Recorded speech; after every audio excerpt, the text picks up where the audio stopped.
ጠዋት ማታና ቀትር እናገራለሁ። እግዚአብሔርም ይሰማኛል። በጣም የሚገርማችሁ ነገር ልንገራችሁ። ቀጥሎ የሆነው ጉዳይ እንደዚህ አቤቷ በሰላም ትቤዣት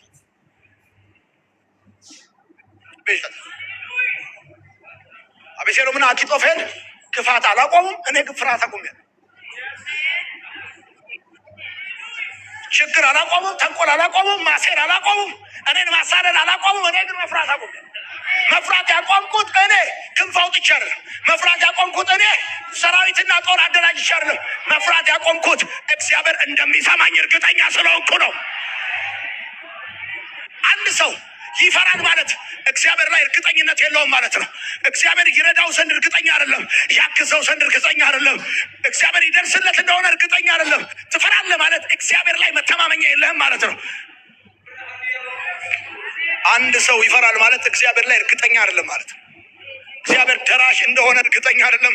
ያለቀን እንደሚቀጥል፣ የተቋረጠን እንደሚቀጥል፣ የተዘጋን እንደሚከፍት፣ ሰው ሁሉ አፍንጫውን የያዘበትን እሱን በትንሣኤ ኃይል እንደሚያቆመው፣ ያከተመን ነገር በህይወት እንደሚያስቀጥለው እርግጠኛ አይደለም ማለት። እኔ ደግሞ እርግጠኝነቴ በቁመቴ፣ በፍጥነቴ፣ በችሎታዬ፣ በጉልበቴ አይደለም።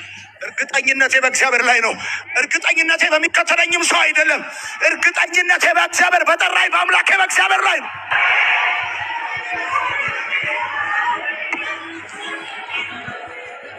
ሴጣን እየዶለተባችሁ እናንተ ፍርሃት ካቆማችሁ አንድ ነገር ይግባችሁ። በጣም እርግጠኝነታችሁ ከጠላታችሁ ምክር ይልቅ በእግዚአብሔር ዝምታ ላይ ነው።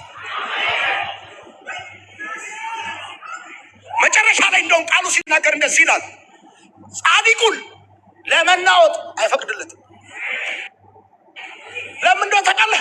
እግዚአብሔር ጠላቶችን እንዲመክሩ ይፈቅድላቸዋል። ችግር የለም፣ አይፈቅድም። የቱንም ያህል ሊማከሩ ይችላሉ። አንተ እንድትናወጥ ግን እግዚአብሔር አይፈቅድላቸውም። እንድትናወጥ እግዚአብሔር አይፈቅድላቸው። የመጀመሪያው ትርጉም የሚለው እንደዚህ ነው፣ ለጻድቁም ለዘላለም ሁከት አይሰጠውም። ሁከት አይሰጠውም። ወዳጆች በምድር ላይ አንደኛ ጉደኛ ምናምን የተባለ ችግር ሊመጣ ይችላል።